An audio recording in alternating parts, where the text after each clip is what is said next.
Hello friends आपण मानक स्वागत करुच्ची टॉप 20 नुआ वीडियो को। आज आम डिस्कसन करवा ओडिया व्याकरण रो ध्वनि वर्ण और वर्णमाला विभाग रो टॉप 20 गुरुत्वपूर्ण क्वेश्चंस एवं ताहार आंसर गुड़िक जहाँकि इंपोर्टाट रही अपकमिंग कॉम्पिटिटिव एग्जाम एणु आपण मानक अनुरोध आपण मैंने भिडटी को आरंभ शेष जाए देखु।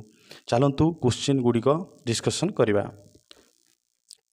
प्रथम क्वेश्चन टी देखु, वर्ण क्या कहुए? ऑप्शन नंबर क अच्छी ध्वनि अन्य नाम ना ऑप्शन नंबर ख अच्छी देखो ध्वनि मानकर लिखित रूप ना पद्य मानकर समाहार ना वाक्य थिबा शब्द को। तेबार सठिक आंसर कौटा पिला माने देखंतु यार सठिक आंसर टी हेबो ऑप्शन नंबर ख ध्वनि मानकर लिखित रूप को वर्ण कहा जाए। चलतु नेक्स्ट क्वेश्चन को देखिबा। देखंतु इंपोर्टेंट क्वेश्चन टी ओडिया भाषा रे लेखा पढ़ा पई केतोटी वर्ण व्यवहृत हुए? इंपोर्टेंट रही पिला माने देखंतु 25टी ना 49टी ना 39टी ना 51टी। एबार सठिक आंसर टी कौटा पिला माने ओडिया भाषा रे लेखा पढ़ा पई व्यवहृत होता वर्ण गुड़िक केतोटी पिला माने देखंतु। तेबे यार सठिक आंसर टी हिजबो कौटा ऑप्शन नंबर ख 49टी। ओडिया भाषा रे लेखा पढ़ा पई 49टी वर्ण व्यवहृत हुए। नेक्स्ट जिबा देखंतु इंपोर्टेंट रही ओडिया भाषा रे केतोटी स्वर वर्ण अछि? आशा करुच्ची समस्ते यार उत्तर जानिथिबे। जो मैंने जानी कमेंट बॉक्स रे जणातु। देखंतु ऑप्शन नंबर क रे अच्छी 11टी, ऑप्शन नंबर ख रे अच्छी 8टी ना ऑप्शन नंबर ग रे अच्छी 12टी ना ऑप्शन नंबर घ रे अच्छी 9टी। तेबार सठिक आंसर टी कौटा हम देखंतु यार सठिक आंसर टी हम ऑप्शन नंबर क 11टी। ओडिया भाषा रे केतोटी स्वर वर्ण अच्छी ना 11टी स्वर वर्ण अच्छी। नेक्स्ट क्वेश्चन की जिबा देखंतु। जदि वीडियो टी भल लागुची निश्चित भाव लाइक करंतु।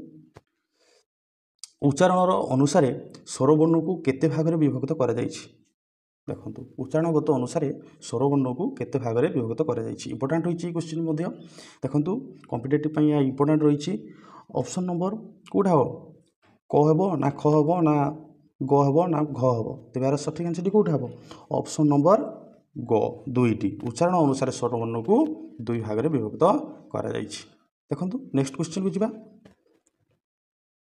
दीर्घ स्वर केउटी चिन्ह केउटी दीर्घ स्वर वर्ण? देखो ऑप्शन नंबर क अच्छी अ अच्छी ना इ हम ना रु हम ना आ हम। तेज यार सठिक आंसर टी कौटा हम 5 नंबर क्वेश्चन देखो यार सठिक आंसर टी हम ऑप्शन नंबर घ आ है पे आ रो दीर्घ स्वर वर्ण केउटी चिन्ह कहले आ ओ आ। ठीक अच्छे। नेक्स्ट क्वेश्चन को देखो व्यंजन वर्ण क्या कह जाए? यहाँ मुझे प्रथम डिस्कसन करी आउ थे पुणी अच्छी देखो जो वर्ण आपे आपे उच्चारित हुए वाक्य थिबा पद को जो वर्ण स्वर वर्णर साहाय्य उच्चारित हुए प्रत्येक शब्द को क्या कह जाए? व्यंजन वर्ण क्या कह जाए? आम वर्ण कही प्रथम तो व्यंजन वर्ण क्या कह जाए?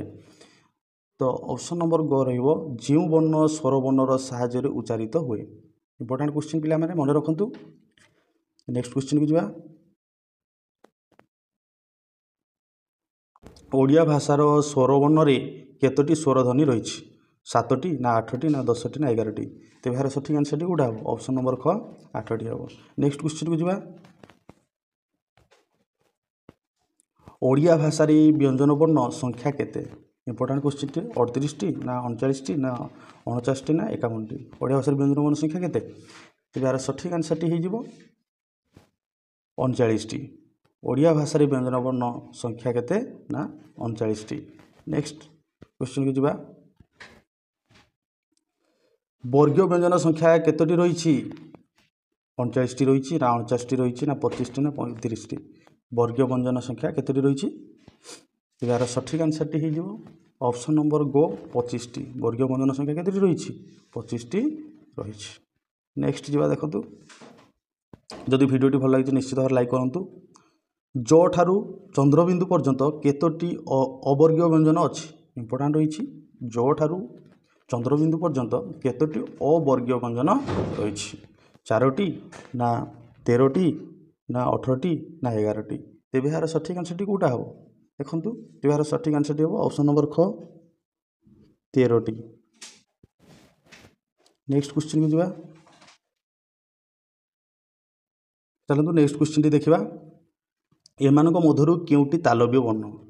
देखो रे पिला माने कौटी तालव्य वर्ण बा केउटी तालव्य वर्ण देखो क अच्छी ट अच्छी ज अच्छी फ अच्छी। तेज कौटी तालव्य वर्ण हो पारे देखो ऑप्शन नंबर ग ज ज ज कहला बेलू पे देखो तालुओ वर्ण मैंने तालुरे लगुच आम जीवटी। नेक्स्ट क्वेश्चन की जावा देखो तेज तार सठिक आंसर कौटा हम ज। उ क्यों वर्गीय व्यंजन रे अंतर्भुक्त उ कौटे पे ऑप्शन क दंत्य वर्ण ना ऑप्शन ख अष्ट वर्ण ना ऑप्शन ग मूर्धन्य वर्ण ना ऑप्शन नंबर घ कंठ वर्ण। तेज यार सठिक आंसर कौटा हम तेज यार सठिक आंसर हो ऑप्शन नंबर ख अष्ट वर्ण उ। नेक्स्ट क्वेश्चन की जावा देखो एथिमध्यरु अंतस्थ वर्ण केउटी अंतस्थ वर्ण केउटी ऑप्शन नंबर क ना ऑप्शन नंबर ख ना ऑप्शन नंबर ग हम ना ऑप्शन नंबर घ हम। तेज यार सठिक आंसर कौटा हम देखो तेज यार सठिक आंसर हो ऑप्शन नंबर ख र हम। नेक्स्ट क्वेश्चन जी देखो जब वीडियो भल लगे निश्चित भाव में लाइक करूँ आदि आप सब्सक्राइब करना ताले चैनल को सब्सक्राइब कर दिंतु। केउटी उष्म वर्ण चिन्हट कर ऑप्शन नंबर क ना ऑप्शन नंबर ख ना ऑप्शन नंबर ग ना ऑप्शन नंबर घ।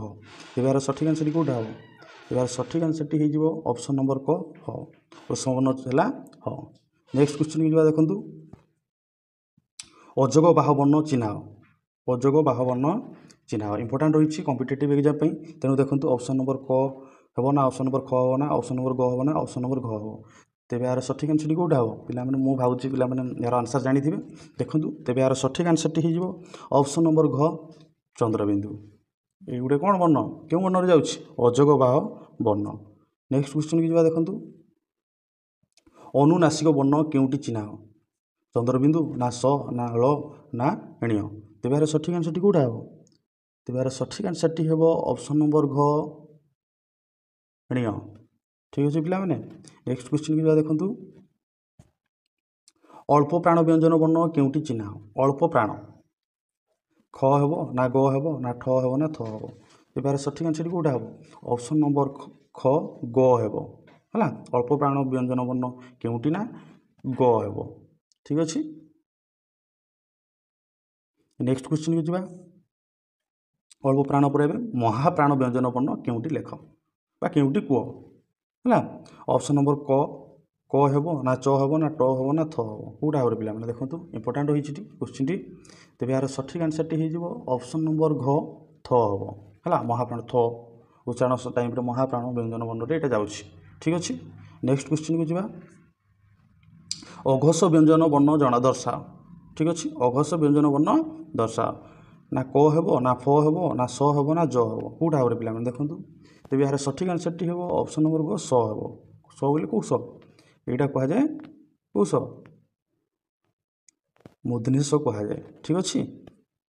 नेक्स्ट क्वेश्चन को जावा यही प्रश्नटी आपण मान टैक्स रघोष व्यंजन वर्ण चिन्ह आपण या यार सठिक आंसर टी जानते निश्चित भाव में कमेंट करूँ और आगू को यही वीडियो देखापी निश्चित भाव चैनल को सब्सक्राइब कर रखुँ। और देखो प हेब ना बो हेब ना स हेब ना ठ हेब कौटा हम यहाँ आपण मान आज टैक्स होमवर्क आपण मैंने यार आंसर टी कमेंट सेक्शन में जनातु। जदि वीडियो भल लगी निश्चित भाव में वीडियो को लाइक करूँ। Thank you.